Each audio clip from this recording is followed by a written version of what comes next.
नमस्कार बच्चों, कैसे हैं आप? चलिए आज की कक्षा की शुरुआत करते हैं। आज हम पढ़ेंगे अकबरी लोटा। ये कहानी है जिसे लिखा है श्री अन्नपूर्णानंद वर्मा ने। बहुत ही प्यारी सी कहानी है।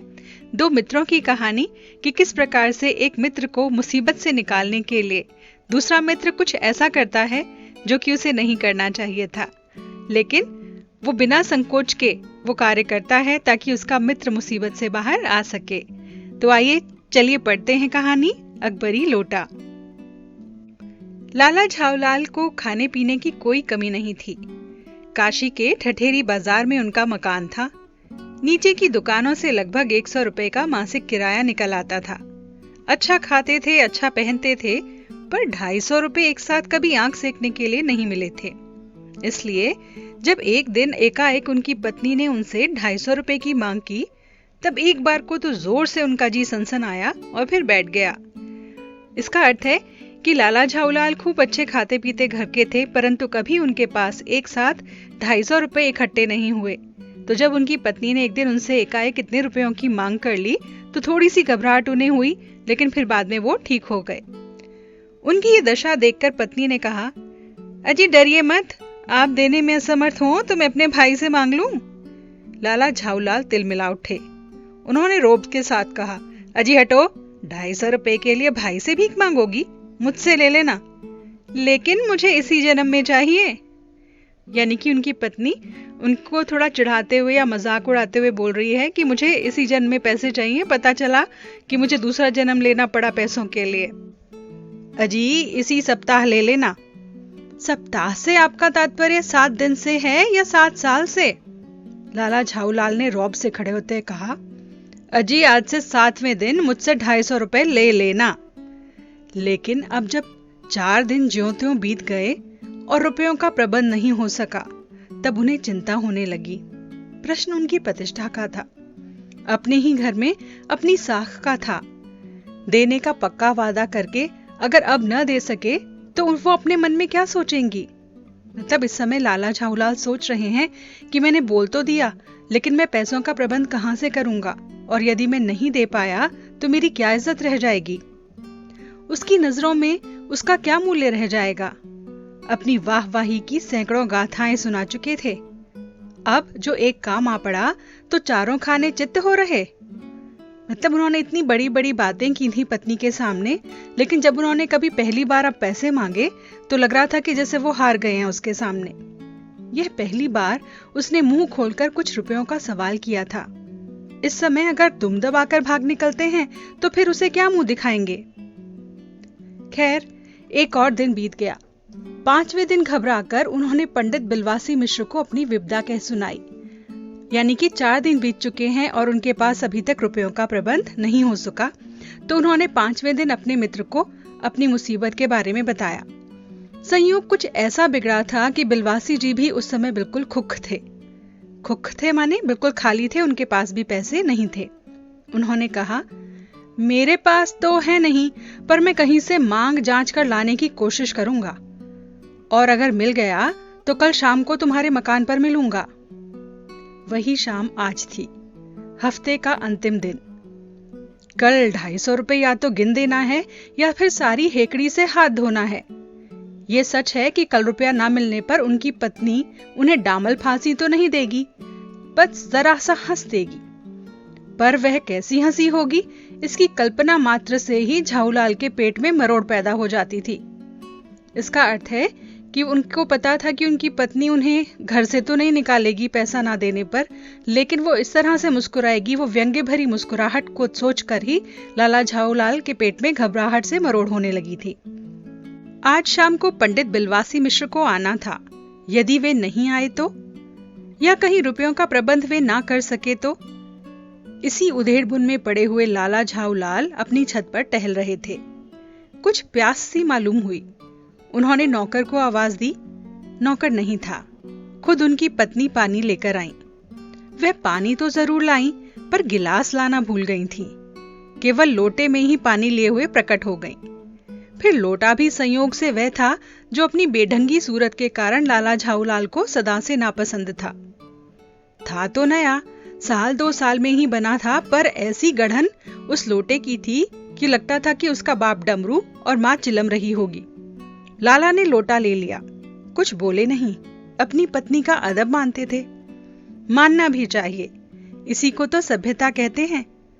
जो पति अपनी पत्नी का ना हुआ वह कैसा पति। बच्चों, इसका मतलब है कि वो बहुत परेशान होकर छत पर टहल रहे थे, तभी उन्हें अचानक लगा कि प्यास सी लगी है। उन्होंने आवाज दी तो उनकी पत्नी एक लोटे में पानी लेकर आ गई। वो शायद जानबूझकर ऐसा लोटा लेकर आई थी जो कि लाला झाऊलाल को पसंद नहीं था। अब लाला झाऊलाल को लोटा क्यों पसंद नहीं था? क्योंकि उसकी गढ़न ऐसी थी। वो देखने से लगता था कि वो लोटा नहीं है, शायद डमरू और चिलम का कोई कॉम्बिनेशन है, उसका मेल है। अब अपनी पत्नी का सम्मान करते थे वो, इसलिए चुपचाप उन्होंने लोटा ले लिया। फिर उन्होंने ये भी सोचा कि लोटे में पानी दे तब भी गनीमत है, अगर अब चूं भी कर देता हूं तो बाल्टी में भोजन मिलने लगेगा, तब क्या बाकी रह जाएगा। इसका अर्थ है कि वो रुपयों का प्रबंध नहीं कर पाए थे, पहले ही हार चुके थे, और अगर अब वो कुछ बोल देते हैं तो किस मुंह से बोलेंगे। लाला झाऊलाल अपना गुस्सा पीकर पानी पीने लगे। उस समय वे छत की मुंडेर के पास ही खड़े थे। जिस बुजुर्ग ने पानी पीने के संबंध में नियम बनाए थे कि खड़े खड़े पानी ना पियो, सोते समय पानी ना पियो, दौड़ने के बाद भी पानी मत पियो, उन्होंने पता नहीं कभी ये नियम बनाया क्यों नहीं कि छत की मुंडेर के पास खड़े होकर भी पानी मत पियो। जान पड़ता है कि इस महत्वपूर्ण विषय पर उन लोगों ने कुछ भी नहीं कहा है। लाला झाऊलाल मुश्किल से एक दो घूंट ही पी पाए होंगे कि न जाने कैसे उनका हाथ हिल गया और लोटा छूट गया। लोटे ने दाएं देखा ना बाएं, वह नीचे गली की ओर चल पड़ा। मतलब कि वो छत की मुंडेर के पास खड़े होकर पानी पी रहे थे तो उनका हाथ अचानक हिल गया और उसके कारण लोटा छूटकर नीचे की तरफ गिर गया। अपने वेग में उल्का को लजाता हुआ वह आंखों से ओझल हो गया। यानी उसकी गति इतनी तेज थी कि मानो कॉमेट यानी उल्का भी उसके सामने शर्मा जाए। किसी जमाने में न्यूटन नाम के खुराफाती ने पृथ्वी की आकर्षण शक्ति नाम की एक चीज इजाद की थी। कहना ना होगा कि सारी शक्ति इस लोटे के पक्ष में ही थी। लाला को काटो तो बदन में खून नहीं। ऐसी चलती हुई गली में ऊंचे तिमंजिले से भरे हुए लोटे का गिरना कोई हंसी खेल नहीं था। यानी कि लगता था मान लो कि धरती अपनी ओर लोटे को खींची चली जा रही है और नीचे बहुत से लोग थे जो चल रहे थे वहां पर, तो उसे लगा कि लोटा किसके ऊपर गिरेगा, न जाने उसका क्या हाल होगा। ये लोटा न जाने किस अनाधिकारी के झोंपड़े पर काशीवास का संदेशा लेकर पहुंचेगा। यानी पता नहीं कौन अब मृत्यु लोक को जा सकता है। कुछ हुआ भी ऐसा ही। गली में जोर का हल्ला उठा। लाला झाऊलाल जब तब दौड़कर नीचे उतरे तब तक एक भारी सी भीड़ उनके घर आंगन में घुस आई थी। यानी जैसा लाला झाऊलाल सोच रहे थे बिल्कुल वैसा ही हुआ। उन्हें डर था कि कहीं किसी के ऊपर लोटा गिरकर उसे चोट ना पहुंचा दे। शायद वही हुआ। लोगों की जो भीड़ थी वो उनके आंगन में घुस आई थी। लाला ने देखा कि भीड़ में एक प्रधान पात्र एक अंग्रेज है जो नख शिक से भीगा हुआ है और जो अपने एक पैर को हाथ से सहलाता हुआ दूसरा पैर पर नाच रहा है। यानी कि शायद उसके पैर पर लोटा गिर गया था। उसी के पास अपराधी लोटे को भी देखकर लाला झाऊलाल ने तुरंत 2 और 2 जोड़कर स्थिति को समझ लिया। यानी वो उसे देखकर समझ गए कि शायद इसी पर लोटा गिरा है। गिरने के पूर्व लोटा एक दुकान के साइबान से टकराया था।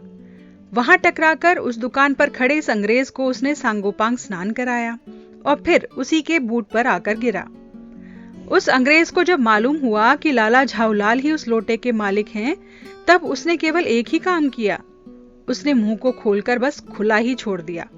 यानी कि वो जो बोल रहा था लगातार बोलता चला गया, उन्हें अपशब्द कहने लगा। लाला झाऊलाल को भी आज ही पता चला कि अंग्रेजी भाषा में गालियों का ऐसा प्रकांड कोश है। यानी वो नहीं जानते थे कि अंग्रेजी भाषा में इतनी गालियां भी हुआ करती हैं। इसी समय पंडित बिलवासी मिश्र भीड़ को चीरते हुए आंगन में आते दिखाई पड़े। यानी उनके मित्र ने जब देखा कि उनका मित्र मुसीबत में है तो फटाफट आंगन में भीड़ को हटाते हुए अंदर आने लगे। उन्होंने आते ही पहला काम किया कि उस अंग्रेज को छोड़कर जितने भी लोग आंगन में घुस आए थे सबको बाहर निकाल दिया। फिर आंगन में कुर्सी रखकर अब उन साहब से कहा, आपके पैर में शायद कुछ चोट आ गई है, आप इस आराम से इस कुर्सी पर बैठ जाइए। साहब बिलवासी जी को धन्यवाद देते हुए बैठ गए और लाला झाऊलाल की ओर इशारा करके बोले, आप इस शख्स को जानते हैं? बिल्कुल नहीं। और मैं ऐसे आदमी को जानना भी नहीं चाहता जो निरीह राह चलते लोगों पर लोटे से वार करे। मेरी समझ में ही इज अ डेंजरस ल्यूनाटिक, यानी ये एक खतरनाक पागल है। नहीं नहीं, मेरी समझ में तो he is a dangerous criminal. नहीं, ये तो खतरनाक मुजरिम है। परमात्मा ने लाला झाऊलाल की आंखों को इस समय कहीं देखने के साथ खा जाने की शक्ति भी दे दी होती तो निश्चय ही अब तक वो बिलवासी जी को अपनी आंखों से ही खा चुके होते। यानी उन्हें समझ नहीं आ रहा था कि उनका दोस्त है कि दुश्मन है। शायद वो उसे उस समय खड़े खड़े ही खा जाते। वे कुछ समझ नहीं पा रहे थे कि बिलवासी को इस समय हो क्या गया है। साहब ने बिलवासी जी से पूछा, तो क्या करना चाहिए? अजी, पुलिस में मामले की रिपोर्ट कर दीजिए, जिससे कि आदमी फौरन हिरासत में ले लिया जाए। पुलिस स्टेशन है कहाँ? पास ही है, चलिए मैं बताऊं। चलिए। अभी चला। आपकी इजाजत हो तो मैं पहले इस लोटे को इस आदमी से खरीद लूं। क्यों जी, बेचोगे? मैं 50 रुपए तक दे सकता हूं। लाला झाऊलाल तो चुप रहे, पर साहब ने पूछा, इस रद्दी से लोटे के आप 50 रुपए क्यों दे रहे हैं? आप इस लोटे को रद्दी बताते हैं? आश्चर्य है, मैं तो आपको एक विज्ञ और सुशिक्षित आदमी समझता था। अरे आखिर बात क्या है, कुछ बताइए भी। जनाब, ये एक ऐतिहासिक लोटा जान पड़ता है। जान क्या पड़ता है, मुझे पूरा विश्वास है कि एक प्रसिद्ध अकबरी लोटा है, जिसकी तलाश में संसार भर के म्यूजियम परेशान हैं। अब अंग्रेज ने को फायदा बताने के लिए बिलवासी मिश्र ने कहानी बतानी शुरू कर दी। उन्होंने समझ लिया था कि इस लोटे को बेचकर वो उससे धन कमा सकते हैं। अब जो अंग्रेज था वो बोला, यह बात? जी जनाब, 16वीं शताब्दी की बात है। बादशाह हुमायूं शेरशाह से हार कर भागा था और सिंध के मैदान में मारा मारा फिर रहा था। एक अवसर पर प्यास से उसकी जान निकली जा रही थी। उसी समय एक ब्राह्मण ने इसी लोटे से पानी पिलाकर उसकी जान बचाई थी। हुमायूं के बाद अकबर ने उस ब्राह्मण का पता लगाकर उससे इस लोटे को ले लिया और इसके बदले में उसे इसी प्रकार के 10 सोने के लोटे दिए थे। ये लोटा सम्राट अकबर को बहुत प्यारा था, इसी से इसका नाम अकबरी लोटा पड़ गया। वह बराबर इसी से वजू भी किया करता था। सन 57 तक तो इसके शाही घराने में रहने का पता है, पर उसके बाद ये लापता हो गया। कलकत्ता के म्यूजियम में इसका प्लास्टर ऑफ पेरिस का मॉडल रखा हुआ है। अब उन्होंने इतनी लंबी चौड़ी कहानियों से बता दी कि जो अंग्रेज था वो भी उसमें रुचि लेने लगा। उसे लगा कि सच में लगता है ये अकबरी लोटा है। पता नहीं कि ये लोटा इस आदमी के पास आया कैसे। म्यूजियम वालों को पता चले तो फैंसी दाम लेकर खरीद कर ले जाएं। इस विवरण को सुनते सुनते साहब की आंखों पर लोभ और लालच का और आश्चर्य का ऐसा प्रभाव पड़ा कि वो कौड़ी के आकार से बढ़कर पकौड़ी के आकार की हो गईं। अब वो समझने लगे कि ये सच में ही शायद अकबरी लोटा है और ये मुझे खरीद लेना चाहिए। तो आश्चर्य से जो उनकी छोटी छोटी आंखें थी वो मोटी मोटी हो गईं। उन्होंने बिलवासी जी से पूछा, तो आप इस लोटे का क्या करिएगा? मुझे पुरानी और ऐतिहासिक चीजें संग्रह करने का शौक है। अरे मुझे भी तो पुरानी ऐतिहासिक चीजें संग्रह करने का शौक है। जिस समय लोटा मेरे ऊपर गिरा उस समय यही तो कर रहा था। उस दुकान से पीतल की कुछ पुरानी मूर्तियां खरीद रहा था। जो कुछ भी हो, लोटा तो मैं ही खरीदूंगा। वाह, आप कैसे खरीदेंगे? लोटा तो मैं ही खरीदूंगा, ये मेरा हक है। हक है? जरूर हक है। ये बताइए कि इस लोटे के पानी से आपने स्नान किया था या मैंने? आपने। वह आपके पैरों पर गिरा या मेरे? आपके। अंगूठा उसने आपका भुरता किया या मेरा? आपका। इसीलिए इस लोटे को खरीदने का हक भी मेरा ही है। ये सब बकवास है। दाम लगाइए, जो अधिक दे देगा वही ले जाएगा। यही सही। आप इसका 50 रुपए लगा रहे थे, मैं 100 दे देता हूं। मैं 150 देता हूं। तो मैं 200 देता हूं। तो मैं 250 देता हूं। यह कहकर बिलवासी जी ने 250 रुपए निकालकर लाला झाऊलाल के आगे फेंक दिए। साहब को भी ताव आ गया। उन्होंने कहा, आप 250 देते हैं तो मैं 500 देता हूं, अब चलिए। बिलवासी जी अफसोस के साथ अपने रुपए उठाने लगे, मानो अपनी आशाओं की लाश उठा रहे हों।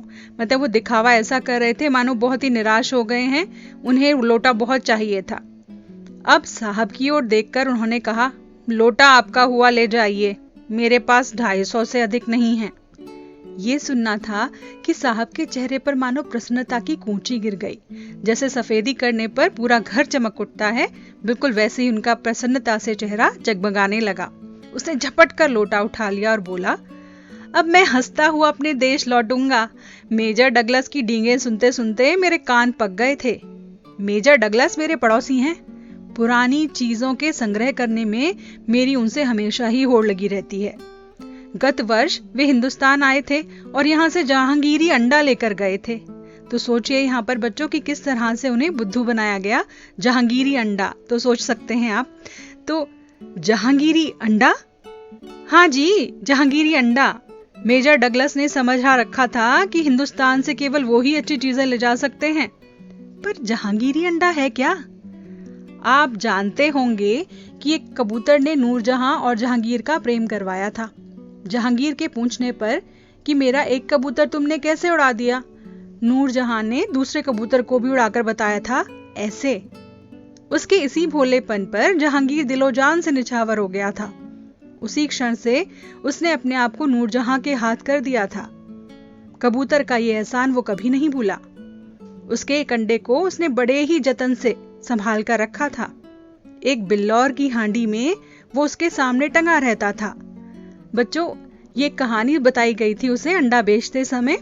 तो उसने बताया कि जो जहां एक कबूतर था, उसके अंडे को वो एक कांच की हांडी में अपने सामने ही संभाल कर रखता था। बाद में वही अंडा जहांगीरी अंडे के नाम से प्रसिद्ध हुआ। उसी को मेजर डगलस ने पिछले साल दिल्ली से एक मुसलमान सज्जन से खरीदा 300 रुपए में। ये बात, हाँ, लेकिन अब मेरे आगे उसकी नहीं चल सकती।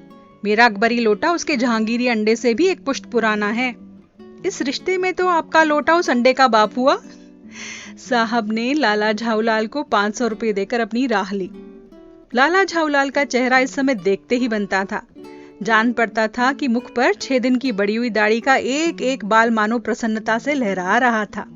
उन्होंने पूछा, बिलवासी जी, मेरे लिए 250 रुपए घर से लेकर आए हैं, पर आपके पास तो थे ही नहीं। अब बिलवासी जी क्या बोलते? बोले, इस भेद को मेरे सिवाय सिर्फ मेरा ईश्वर ही जानता है, आप उसी से पूछ लीजिएगा, मैं नहीं बताऊंगा। पर आप चले कहाँ? अभी तो मुझे आपसे 2 घंटे तक काम है। 2 घंटे तक? हाँ हाँ, और क्या। अभी मैं आपकी पीठ ठोक कर आपको शाबाशी दूंगा, 1 घंटा तो उसमें लगेगा। फिर गले लगाकर धन्यवाद दूंगा, 1 घंटा उसमें भी लग जाएगा। अच्छा, चलिए पहले 500 रुपए गिनकर सहेज कर रख लीजिए।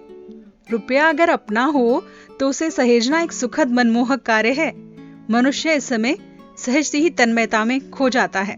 लाला झाऊलाल ने इसी कार्य को समाप्त करके जब ऊपर देखा तो बिलवासी जी अंतर्धान हो चुके थे, यानी वो वहां से जा चुके थे।